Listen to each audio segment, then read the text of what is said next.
The first rule in grip sport is you tell everyone about grip sport. Crushing, pinch grip, thick bar, wrists. If the best guy in the world can't lift 100 pounds on it, I don't give a shit about it. Hey, everybody. Welcome back to another episode of The Grip Show. King Kong's been wrapped up for about 2 weeks now. We did do the recap episode where me and Eric Hussein kind of broke down different weight classes and stuff like that. With me today, I have Carter Colleaux from, where are you based out of in Canada exactly? Saskatoon, Saskatchewan. Okay.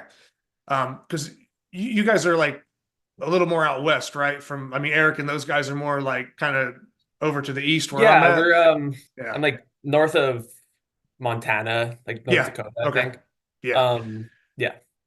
Guys, like I said, it's cool that like the US has it, you know what I mean? You have kind of like the West and the East, like with Eric and those guys in Ottawa and everything. It's cool to like see how many other strong guys that you guys have over on the other side as well to kind of balance it out. It's not like it's just I don't know, one side just has all these people and it's a thing, and then everybody else is kind of slacking on the other end. I think both sides are almost about equal, probably. Like I said, I don't know. I'd have to go down the list of names, but man. Regina, I feel like always has a pretty strong venue. Yeah, no, for sure, man. Real quick, before I get into it with Carter here, I'm just going to bring up 2 discount codes for the show. One has been mentioned before, but I haven't done a great job of mentioning it lately. But for Luke Raymond at Arm Assassin Strength Shop, if you type in for the discount code, The Grip Show, it's all you have to type in, The Grip Show. It's 5% off of all Arm Assassin orders. And like I said, depending on how big your order is, whatever, 5% isn't crazy amount, but it'll at least like knock your shipping down or do something else, and it's better than nothing. So The Grip Show, for anything you buy on armassassinstrengthshop.com or any of their products, use The Grip Show for that. And then also, no stranger to the show, Jed Johnson, dieselcrew.com, as everybody's probably heard him say 100 times. Jed has also put in an offer for the show that if you go to his diesel store or the shop section where he has all of his, ebooks, training programs, things like that, if you type in Grip Show 20 at checkout, that's going to be 20% off any of those products. So like I said, once again, for Arm Assassin, The Grip Show, 5% off all orders. And then for anything in Jed's diesel store shop, Grip Show 20 will get you 20% off. I'll probably post these links in the description below. And if you guys can't find them, you can contact these people on social media, or like in Jed's case, it's in his bio. You can go, direct link straight to the shop and stuff like that if you have any trouble finding it. But I'll do my best to get it into the description for anyone who's interested for that. But yeah, just trying to give people that are into grip, people that might be buying some of these products, some discounts to help them out. With that being said, now I'll roll into the King Kong performance you just had. And me and Eric broke it down a little bit on the recap episode. Obviously, you were the men's overall winner. Last year, you took 3rd place. And in my opinion, that kind of took a lot of people by surprise. They're used to seeing certain names in the top 10 or, certain people, or a certain style of lifter. And having you, I want to say you emerged out of nowhere, but having you kind of pop up that high with that many impressive lifts at such a light body weight and the climbing background, the one comparison that's been made a lot is like, oh, it's kind of, reminds people of Tanner Merkel when he came along and was at a lighter body weight. Just for people tuning in, about how long have you been aware of, I guess, grip sport or kind of that even being an option for you to compete in? Yeah. I think I actually first heard it was a thing a bit before COVID. There was a guy who was a member at the gym who he had like a 2.5-inch trilobite and a flask, and he would like bring it, like train around on it, and like said there was like records on them and stuff. I guess I first like took interest in competitions probably like late 2021, early 2022. I think I saw like Eve's one exceptional lifter at King Kong again. Um, and I think I around that time just started like looking up grip sport, found like the Canada Grip Sport website, and then saw that nationals were going to be in a few months in Regina, which is just 2.5 hours away from home. So I like saw that, got like a Ironman block, and started to train for that, and that's kind of where it began. Okay. And then with most people in the sport are pretty familiar, but like I said, just because we don't know who we're necessarily reaching out to all the time, um, you have a pretty extensive climbing background. Is there any way that you could maybe summarize that? I mean, I'm not even great at knowing all the climbing lingo and stuff, but if you could just go into a little bit of detail, maybe about your climbing background and maybe how that kind of helped you transition into the grip Yeah. sport stuff, because we've been seeing a lot of climbers lately that have really picked up here the last year or two, and it seems to almost be the best gateway or almost the best base you could have before entering into this sport. I mean, for a lot of events. So yeah, just anything you'd like to mention that could kind of give people some insight to, I guess, prior to grip sport, kind of the work you've put in or the training you've done, maybe Yeah, totally. indirectly. Yeah, I started climbing like tail end of eighth grade when I was like 13. So like 9.5 years ago now. I Mhm. did like a like intro, learned to climb group, and then like climbed quite a bit over the summer. Then the like fall after, I joined the competitive team at the gym. So I like have climbed a lot through like high school and then like after until now. I think that like when I was starting climbing and like well training for climbing, I put what was like an maybe excessive emphasis on like the physical training part. Like I spent so much time on like the hangboard, like training my fingers in different ways and like did a lot of like pinchy things as well. Which I mean, looking back, like now that I'm coaching kids, it's like I should not have spent that much time training around. I should have just gotten better at climbing when I was younger, Mhm. and just made that my sole focus. But I guess that gave me like a pretty good capacity in general to train quite a bit. So like when I started to transition over to grip sport, I've been able to progress, I guess, pretty quickly. Okay, so now when you're climbing, you said you did like competition type stuff. Mhm. Is that like indoor climbing where you have all the different holds and stuff? Or you also do they compete like on like natural stuff, like Yeah, bouldering I types of did. how does that all work? I'm just I've done curious, like like I said. one outdoor climbing competition. I guess like fall, winter 2022, I took that semester off of school and just like traveled around and climbed a bunch. And I spent some time in Kelowna and I did like one outdoor competition there, but it was all indoor. Mhm. Either the like bouldering, which is like shorter walls, there's like a series of problems you have so much time to complete. And then there was also the rope climbing where you like for I guess finals you'd have like one climb, one attempt on it. You're like climbing up like a 50 or so foot wall and then like clipping in as you go for safety. Mhm. And I tended to fare a bit better in the lead climbing. I spent quite a bit more time training that because it was a lot more about like I think more about like the physical fitness than like the technique, the like skill side of it. And Yeah. it's just fared a bit better there. Okay. Now, just this is I'm going on a little bit No, of a go for it. side thing here. Have you ever messed around with free soloing at all, or is that like a no go for you? No, I've done like a few taller boulders, um, but free soloing haven't. I've done like one like multi-pitch climb, Mhm. um, that was like really easy, but I thought I was gonna die for part of it. So I just didn't trust my feet that well. But yeah, I was still pretty protected on that. Gotcha.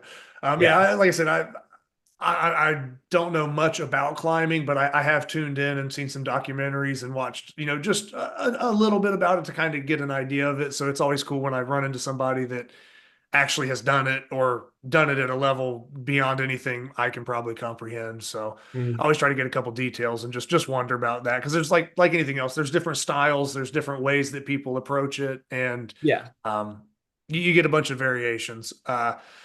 So we mentioned, like I said, last year you took third overall, and a lot of people were kind of shocked, in my opinion, that like, man, who's this lightweight kid? And people were, "Oh, I want to see his videos," like Yeah. is that legit or not? And everything obviously. Did Brad host that year as well? Yes, at a different Okay. venue. So at Hilltop Fitness in Lumsden. Okay. And like Um, I said, and that's another thing we have to kind of consider, or at least the things that I take into consideration is when there's a well-known competitor or just well-known strength athlete in general that has experience in hosting and that's coming from their venue, then it's yeah. I would tend to lean towards, okay, yeah, even if I didn't see the video, things were probably ran right. You know what I mean? So I Hmm. think some people were just a little thrown off that they were outlifted by essentially what seemed like to them a new person that was that young and that light. And it kind of caught people off guard. But Hmm. we also had not maybe the year before that. I could be wrong. I'd have to go check. But Ben Cossey from Australia kind of did something Yeah. a little similar where he like dominated the 74s, but then he would have won the 93 kilo class as well. And he took Yeah. like 14th or something. He was up there in the teens, but for a lighter weight guy, I mean, he dominated, very similar. But yeah, so like I said, third place last year, but this year you were the overall winner. And yeah, there's no for overall. I mean, that's open weight. That's anybody. That's the whole men's division. Doesn't matter what you weighed, what they weighed. There's dudes, I don't know. There's probably guys that are 350 plus in there. There's people that probably got almost 9 and 10 inch hands, and it doesn't matter. Like it's just the men's open division. And after basically 30 some venues lifting on the same, standardized equipment, we're not all in the same room, but it's the best we can do for a competition of that size and that global. Um, you put together a 4 lift package that took home the overall win.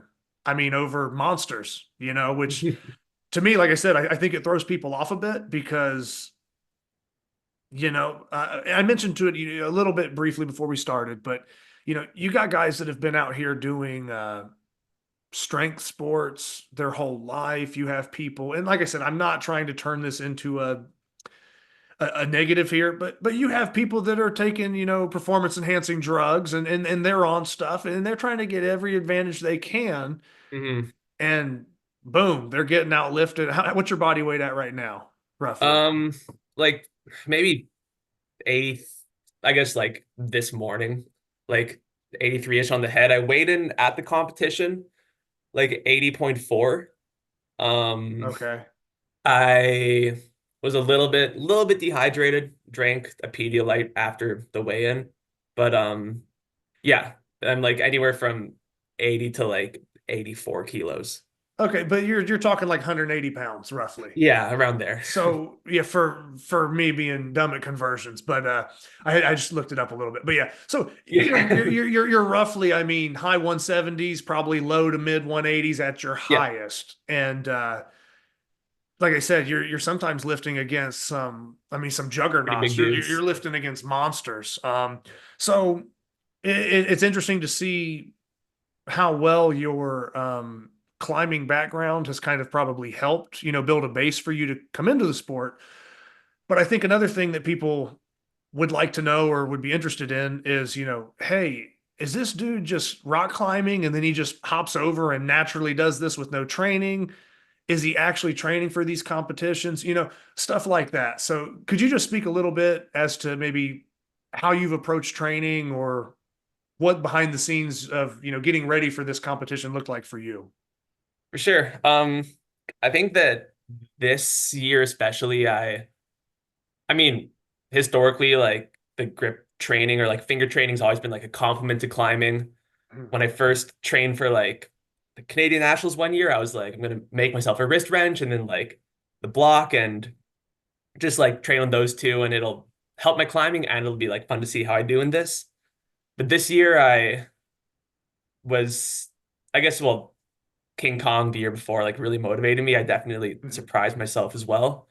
And I kept like some training going consistently throughout the off season, especially like for my wrist, because I felt like I could progress a lot in that. I did like wrist curls pretty consistently. But I started training it a lot in summer again.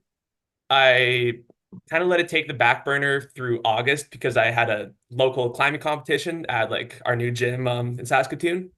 And then after that, it was my main focus. And just like climbing was fitting in around it in a way that I could, in the way that wouldn't impact the grip training, where it historically was the other way around. Okay. So Did you have any lifts this year? I mean, it was a pretty similar lineup.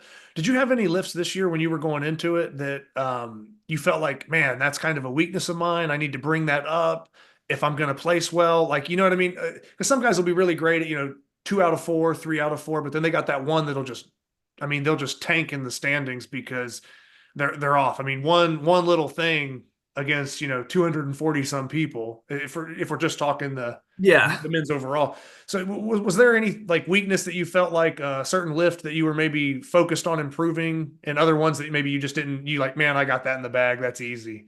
Yeah, I thought that I could still improve on all the lifts. When I saw that the Bighorn was in there, I wasn't thrilled. I just always thought vertical bar would be a weakness, like just like lifting that much weight with one arm in general is always like tiring. Can't train it as frequently as the other lifts. I guess Bighorn's a lot more difficult than the jug, so that's not really a reason for that. But I find that my like I guess squeezing into my palm versus like pulling down with my fingers, I'm quite a bit weaker in, I guess, compared to like everything else too. So I Mhm. knew like Bighorn was going to feel hard. I got one like in May-ish and started to train on it, but I had a bit of a tweak in my palm. I tore like a lumbrical muscle, um, just like trying to hit a hold like this, that like kind of shearing force, Mhm. um, tweaked it. And yeah, I was kind of able to train with my left, but not really with my right. And I thought I'd want to like train them pretty equally. So the Bighorns kind of stayed on the back burner until July. And once I felt I could start training on it, it was a pretty high focus because I knew I needed to progress in it a lot. Yeah, to do okay. Yeah. And did you, I'd have to go back and look because, like I said, for the most part, I think the first 3 events were the same as the year before. Did you actually They were. improve on all those on the day of I in did, PR? yeah. Okay. Um, I it was interesting. I was not feeling good about the block, but feeling really good about the crusher.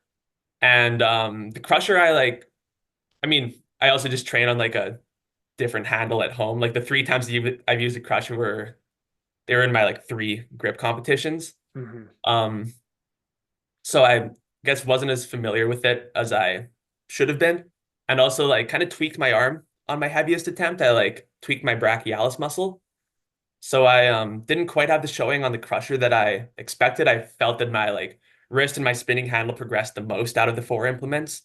But then my block um yeah, really improved. I have had like issues with my skin on my right thumb for quite a while that prevent me from like training on like wider pinches, especially with my right hand. But I always know my right hand, like when it is in good condition, is a lot stronger. So Mhm. I yeah, had that good skin on my right hand, was able to like set the block really well. And I think that 51 kilos is like the most the best like full lift I've had, period. They've gotten like that or a bit more like off the ground in training a few times, but never like to contest height. Yeah. So yeah, that like really surprised me. So you mentioned kind of your right hand being maybe typically a little bit stronger? Or are you generally right-handed for most stuff? I'm left-handed actually, Oh, okay. but it's weird. My hands like, I mean, since starting to train grip, the gaps have like shrunk with everything. Yeah. But I think like I really get into the weeds of it. My like right thumb I would use on pinches when I was climbing differently than my left thumb. And when I was like climbing on a board for like a few hours in a session, having like 4 or 5 sessions a week, that difference like really grew. So like my right thumb, it like really hikes back. So when I would pinch holds, I'd always just have my thumb pointed back. But then like this thumb, I don't have quite the same mobility. And I would typically fold this one down and like Mhm. almost like hub style pinch when Yeah. there's like the option to do either or. So like my right thumb's like flexion here is a lot stronger, but then my left thumb, like moving like that, using the like more meat of the hand was a lot stronger. So yeah, I knew like the way that I was setting my block with my right hand, I can get it like a little bit wider and like really push down and like rely on the callus on it a bit more too. And I can't set it the same way with my left hand for some reason. So Yeah. yeah, but I guess back to that skin thing, I like split the skin on my thumb really bad, like over 2 years ago now. But I get like really dry, like callous skin, and it will reopen really easily.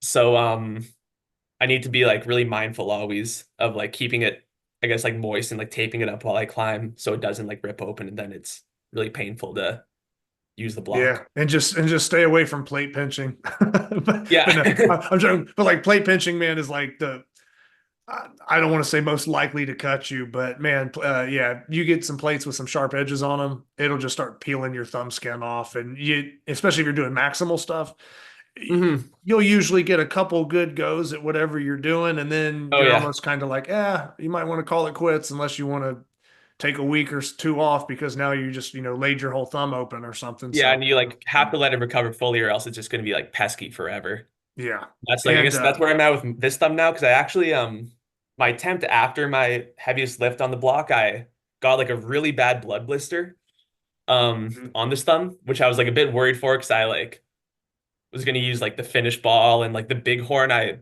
was worried it was gonna like break on the big horn. Mhm. Luckily it didn't, but yeah, this thumb I've just been like really resting since King Kong just so I can like have the skin heal fully.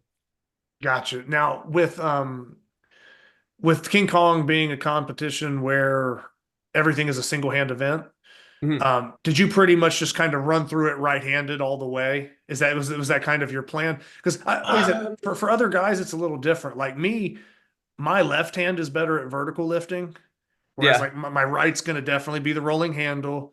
Depending on the width of the pinch block, my left or right could kind of take over. That just Mhm. depends. It's a flexibility thing. I think kind of like you're talking, the thumbs and stuff are Yeah. just, it's a little different. And you find that I out the more you train. But vertical lifts, I kind of favor my left hand for it, even though my right hand is Interesting. technically squeezes tighter on other stuff. But I wasn't sure if you maybe kind of went back and forth or there's any strategy there. If you're just like, nah, man, my right hand's a powerhouse and I just push through it. Yeah, so I guess I like kind of knew so I knew like my right hand was stronger on the pinch, but I had limited attempts on it because like Mhm. I had like good skin, like a good callus. I knew I could try hard on it, but I only had so many attempts. My left hand is just my finger flexors on my left hand are quite a bit stronger. So I knew that like the crusher was just going to be stronger in the left hand. And then like finish ball and vertical bar are toss ups. Like Mhm. finish ball, I feel like I said, how I'm like stronger with this with my right hand.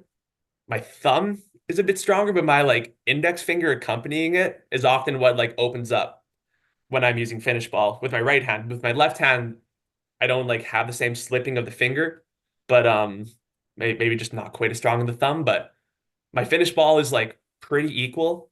Like either they feel the same or like my right thumb can do like a pound more on a really fresh day. Mhm. Um, and then Bighorn, same thing as like a toss up. I find like I can squeeze hard with my left, but my right hand, it just like kind of sets more consistently. Um, yeah, so I guess my plan to prevent that right thumb from splitting, I'm really getting into like the weeds of skin condition now, but that was like a big factor for me. So I kept my right thumb taped for the first event and only did left hand for crusher, which maybe like Okay. also tucked it out a bit because I did like Yeah. all my lifts left-handed. Like often I'll do like, or it kind of makes sense to do like weak hand for a bit and then strong hand if I'm not really sure how I'll do on an event. Yeah. But yeah, just left hand for crusher. With the block, I did left hand for a few lifts up to like I think 46 kilos. Which is still, I mean, that's a huge lift, right? I mean, you're talking Yeah, basically what, 100 pounds? I mean, or just over? I think it's a just bit over more. Yeah, 100 I think it was pounds. Yeah. 46 and a bit, and then after that I switched to the right hand, Yeah. and I didn't, I guess, quite think that I was gonna do as well as I did on the pinch. And also, like last year, my first two events, I made like big jumps and nearly missed them. So I didn't want to do that again. So I like did like 47 kilo jump, 48, and then like 49. Then I think maybe after 48, I just was doing half kilos all the way up to like Mhm. 51. So it was a lot of lifting on the right hand. Yeah. Um, But I still think it's a good point, like you're mentioning, is that if your hands are, even though we all know that we probably have one hand that's maybe has an edge in a certain lift.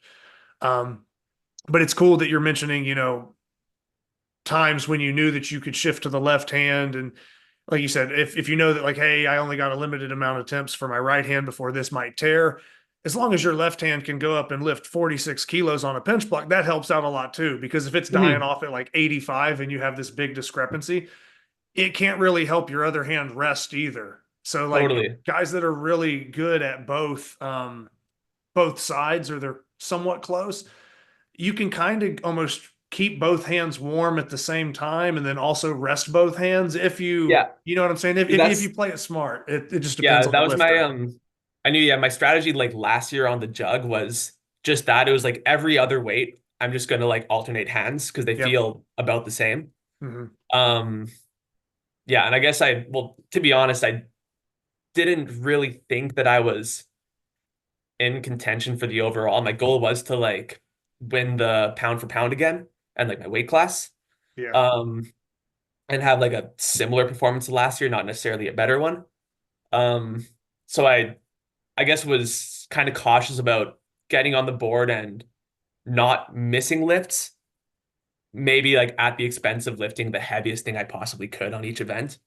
Yeah. Um, so like, yeah, so I did more lifts with like smaller jumps this year than compared to last year. And then yeah, my finish ball, I was planning to just like switch back and forth. I guess initially I thought that I would do that and then my right hand would be a bit stronger on the day. But my right hand was really tired from the Ironman block. So I Hmm. ended up doing like my last two or three with my left hand. Um, and then Little Bighorn, I was alternating at the start. I felt like a complete amateur on it because I haven't really trained it with a crossbar and I didn't realize how Hmm. much I actually rotated when I lifted. So Yeah. all of my heavier lifts, I like lifted it, the like rod went past, and then I lifted the plates over the crossbar, then dropped them on the crossbar, and I was like, "Does that count?" Gotcha.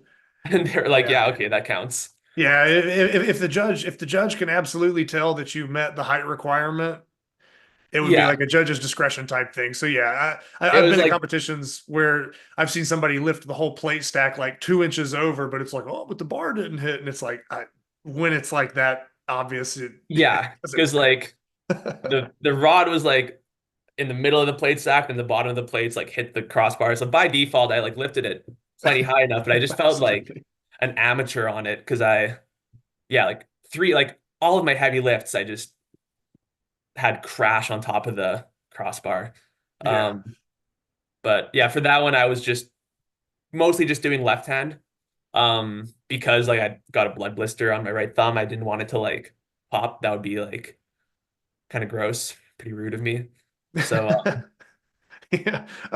Did like I said, we kind of mentioned the training going up to it, where maybe you had some of the handles and you were kind of training. Did you kind of max out in training and kind of have these certain numbers in mind? And did you kind of exceed them, or did you kind of, always leave a little bit in the tank and maybe kind of leave some room to surprise yourself? Or what, I what was that kind of like? definitely did not leave a little room in the tank when I was training. I Okay. feel that the grip training in general, I guess it isn't so fatiguing on like the whole system compared to like big compound lifts. Yeah. And like the risk of injury with missing is really low because like it just slips or doesn't move. It's all like a kind of overcoming isometric style contraction. Um, so I guess when I was peaking for it, or even like through most of the training, I do some like max effort stuff, probably like twice, 3 times a week, depending on yeah, what I'm doing. Like I'll take it to Mhm. like within probably 95% of my max pretty frequently. Um, just because I feel like the technique that you're using to lift it really heavy or like lift near your max is going to be different from like doing like 80% of max holds on something, like the margin of error is so much smaller. I find like Yeah. I needed to learn a lot about the technique on the lifts. Like I got a official finish ball. Like I really needed to learn how to like use it and like stack my fingers properly. And the way that you know like what works and what doesn't is with those like near max effort lifts. Yeah, because we can all theorize if it's like, oh, there's only 145 on the stack. Well, here's how you should do it. It's like, well, once you get about 5 or 6 plates on the pin, things start to feel different and change. You know what I mean? Like Yeah, it's the same as you like got to be in the right, the actual competition conditions, yeah, like when you see people to try to figure learn it how out. to like snatch with like a wooden dowel, it's like that's you're not learning anything. And it's I guess the same thing for the grip stuff. There's like a lot of like little nuances to the technique that I find, especially on like yeah, things like the finish ball and the big horn that were newer to me. And I was like almost learning the little tricks on them, like in almost every training session up until the competition. I was training on them for like quite a while leading up to it. So yeah, I Yeah, think that makes like sense to me, man. yeah. And I had I've had one of my main fight coaches in the past that he always had a quote basically, that said we can learn in a perfect environment, but we can't train in one. Hmm. And how I translate that to almost everything else outside of the fight side of things is that, you can learn technique in a perfect environment. Hey, this is how you wrap your hand, and but you can't train like that because once the weight gets heavy, it's gonna alter everything. So your true Yeah. technique is going to be developed when you're at that maximal kind of capacity. That's when you're going to really find out, I guess, like the intricacies of the lift itself. Yeah. Like I don't think you want to like practice just like failing all the time. Yeah. But like yeah, trying to like have like successful lifts near your max as frequently as possible, like really distributing the Mhm. practice. I find like I mean that's was my approach and I was able to see like pretty linear progress throughout the training Yeah, for it. and the other thing I pointed out about your performance in the recap that I did with Eric was that you didn't outright win any event. So you didn't have the top lift in any of the four, but you put Hmm. together, like I said, a four-piece, performance that you just had no weaknesses, just like basically just 100% consistency. And Yeah. I'm going off the top of my head, but I don't think you placed lower in any lift than maybe sixth or seventh place. I could be wrong Yeah, on I that. think Bighorn I was seventh. That was my lowest. But they were all like, fourth or fifth or seventh. And it was just so Hmm. consistent. Whereas other guys, they might be like 1, 5, 17, and it'll kill them, because Yeah. they drop off too much. So um, I thought that was interesting and was a good display of well-roundedness because, some people are amazing at certain events, but what you'll find with these big these big pools of competitive lifters that have been doing this long, you don't get to play around with the top guys if you have a hole in your game. You know, Yeah. if you think that you can just like, oh, well, I'm gonna lift 1,000,000 pounds on the crusher, dominate the block, but we'll wing it on Little Bighorn in the finished ball. Like you're not going to be in Yeah. the top standings. It's just not. So like the fact that you took the attention to detail, we're trying to, get you're getting your technique down and actually, putting in the reps and doing the stuff and kind of lifting pretty maximal. Like you said, within reason, not necessarily trying to fail 100% of the time or go crazy, whatever. Yeah. But like I said, I think that's just a testament to smart training. And like I said, that's why you're the overall King Kong winner. It's just a well-rounded performance. And about now, how many competitions have you done? I know you've done the last 2 years of King Kong. I think you did maybe one of the Canadian nationals you spoke of. Yeah. Have you competed in some other stuff that maybe I'm not familiar with, or is that No, about it? just those three for Okay. like grip competitions. Yeah, it was like Grip Nationals 2022, and then I guess took like that break, went climbing when King Kong 2022 was happening. And then yeah, I did like King Kong last year, King Kong this year. So Mhm. just the three. So I guess my question would be then, moving forward, do you have any plans to maybe jump into some other competitions, or what's that look like? Or like some people, I had Yvonne on the show recently, and he's not competing very often, but Hmm. he preps very hard for the Arnold Classic, and that's kind of the what he would kind of, and he's got some other. I think he's got another competition in January he's doing out in California, but other than minimal competing, but what he's competing for, he's very focused on. Is Oh, that how really? you kind of are with King Kong, or are you thinking about maybe jumping in some other competitions and seeing how that goes? Yeah, I think well, King Kong is like incredibly convenient for how massive of a competition it is. Hmm. Um, like it's like the venue's 2.5 hours away from home. Um, and that weekend's free for me. I'm like in school right now and like coaching, I'm traveling some weekends for that.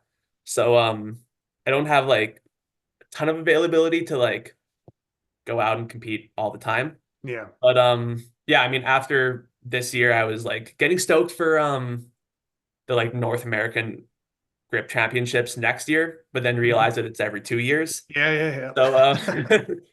Yeah. that'll have to wait. But yeah, I'm not sure. I think like I do want to like try my luck again on like an axle and like Saxon bar and those like really big popular implements. So maybe if there's something like semi nearby that's going to be using those, Okay. I'll yeah, but I really don't know. I don't know what like I can't really find schedules for much things or many things. Um yeah, maybe like Grip Nationals, maybe just next King Kong. If there's something over summer that lines up well, I'll do that. But Okay. yeah, I'm open. I'm not in like too big of a rush to do like a bunch more competitions, but yeah, I would like to. Okay. And then aside from how often you compete, you might not know, it could change next month. Who knows? But Yeah. do you have an idea of maybe what your timeline looks like in the sport? Is this something that maybe you think that's an interest of yours enough to where like, hey, I plan on doing this for, several years to come? Or is this something that like, okay, yeah, I kind of, been there, done that. Maybe 2 years from now, you don't even mess with it.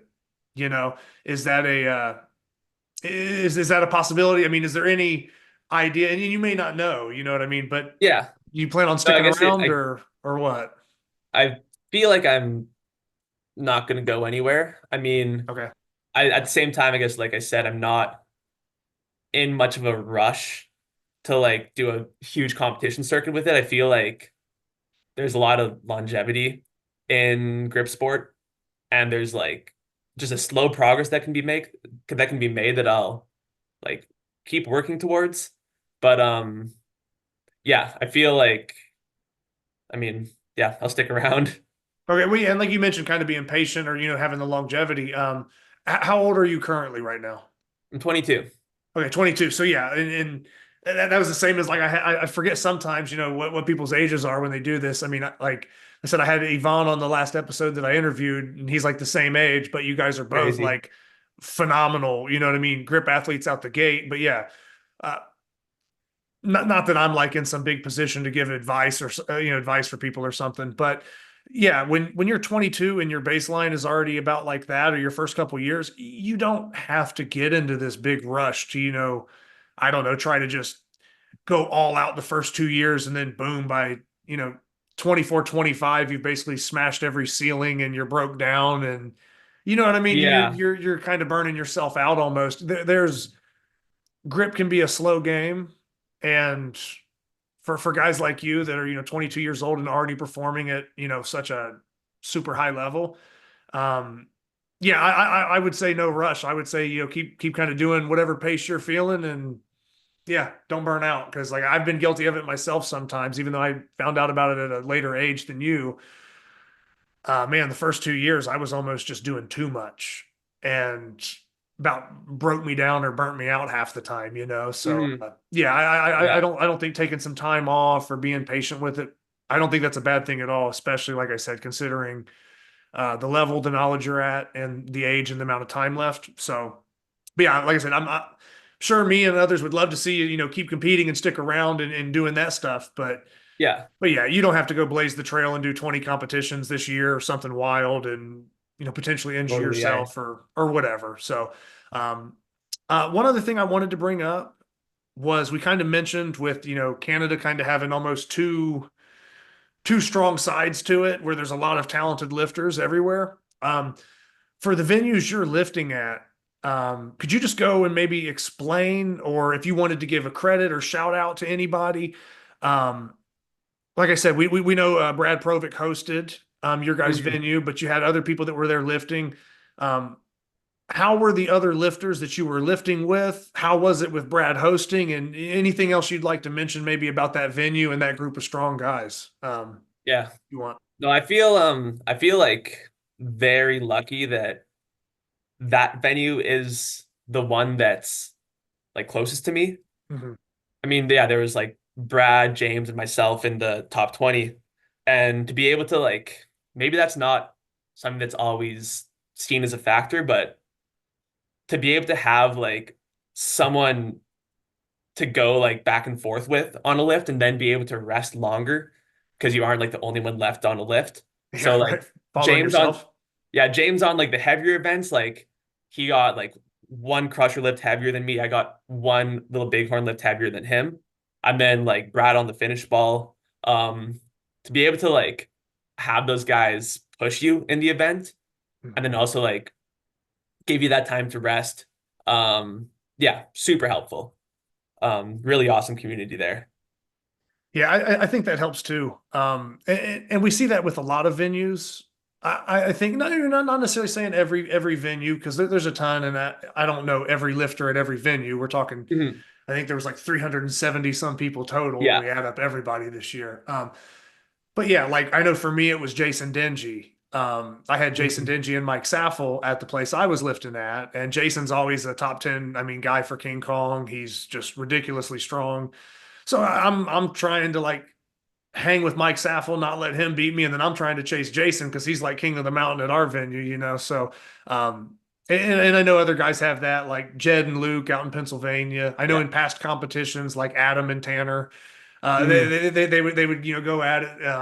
I know Eric's got some competition, I think now with Jermaine. Trey. Yeah, with Trey out there, they're going back and forth pretty hard on some stuff. So yeah, I think it. I definitely think that helps when you get in a room like that. One, you're both rising the level, back and forth with each other. But like you mentioned, you're not having to constantly just follow yourself and you're on your own island. You have another lifter kind of, hey, we're kind of giving each other a little bit of space or breaks, but before these big attempts. So, Yeah. but yeah, I just wanted to, like I said, I always think it's good to kind of point that stuff out, because when people are taking the time to host and put together these competitions and run them, it allows people like you to compete and do that stuff. You know what I mean? Or Mhm. or myself, like Jason and Mike were hosting where I was, so I always like giving credit to the people that are taking the initiative to host and bring out the strongest people in their areas, because that's where we kind of find a lot of our superstars, so to speak, you know, Totally, yeah. and if, Shout out to and if, Brad. yeah. And if people like that, weren't hosting, or, well, I'm not going to do it, I'll go somewhere else. And I think we might lose out on performances like yours here, or some of the other big ones we saw this year. So, Mhm. like I said, man, is there anything else that you would like to mention, maybe regarding grip sport, King Kong, just anything that you want to mention? If not, I feel like we've probably covered a decent amount. Like I said, we're really Yeah, just I think so. I think I'm competition, but yeah. I'm happy. Yeah. So although you mentioned, being patient and everything, King Kong next year, is that 100% on your list again? Ooh, Trying to defend the title, or how you feeling? so before King Kong, it was looking chances were looking like a bit slimmer. I guess I like did a local bouldering competition and had a ton of fun. And there's been like a lot of guys. I guess I shouldn't say I'm coming out of retirement for competitive climbing, because like I did it in youth. COVID happened. I stopped. But I was looking at doing like Canadian nationals for sure lead climbing, maybe bouldering and lead. Um, but it just so happens that the weekend that the provincial qualifying event is typically the same weekend as King Kong. At least it's been the last 2 years. Okay. But I guess the more I trained for King Kong, the more like I realized I was really like intrinsically motivated by it and like had a lot of fun doing it. And I guess I have like a bit more of a target on my back now. So I think I will. I think I'll, yeah, be doing King Kong again next year. Um, and then other competitions, yeah, to be determined.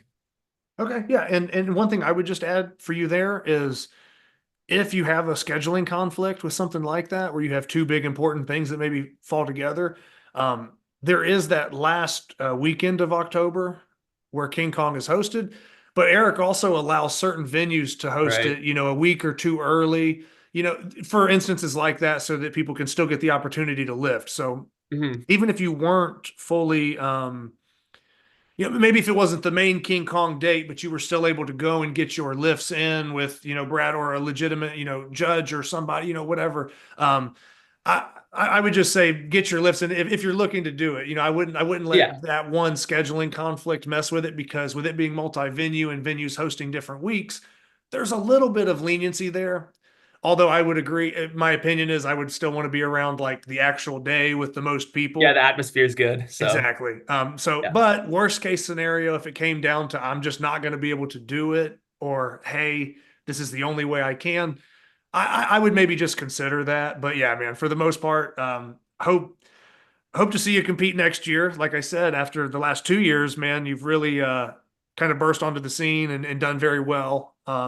And it's always very cool to me when we get, somewhat newer. I say newer, like we've probably been doing Mhm. it about the same time. So I'm new too in my own mind, but for Yeah. you placing as high as you are, that's definitely kind of new to a lot of other people, that have maybe been around for 10 or 15 years. And now they're like, whoa, who's this guy?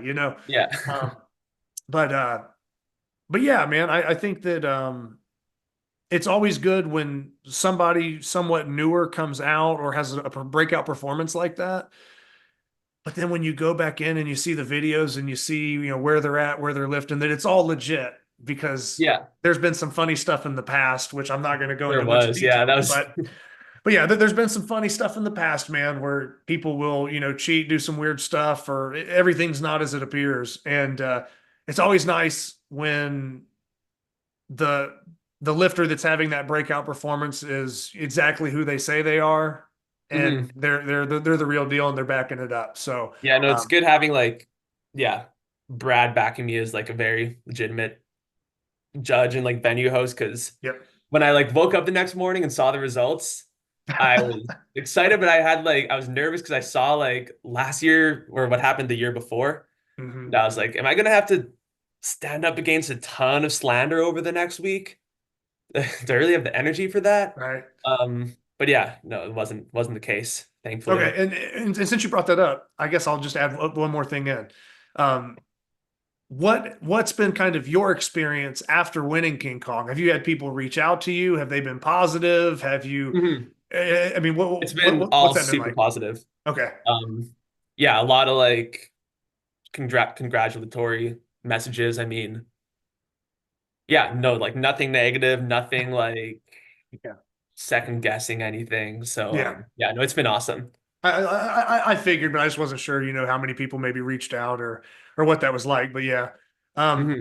well, man, hey, like I said, I wish you the best, whether it be jumping back in on the climbing side and doing some stuff like that, whether it is a grip sport event, whatever it may be, whether it's doing coaching stuff that you do for climbing, whatever that is, man. Uh, like I said, wish you the best for that, and hopefully we'll just stay in touch. And like I said, when those select competitions pop up and fit in your window, and you feel like doing it, um, I'll be tuning in and seeing how you do. Awesome. Or, like I said, for North Americans, wherever that may be or however that goes down, maybe I run into you at North Americans the following year or something, because I missed this last one as well, and it kind of bummed me out Hmm. because that was one I wanted to be at. So, but yeah, man, no, really, just congratulations again for a solid performance, and just look forward to whatever the future holds in this sport or whatever else you're doing. So that would be Yeah, pretty much thank my you. closing statement.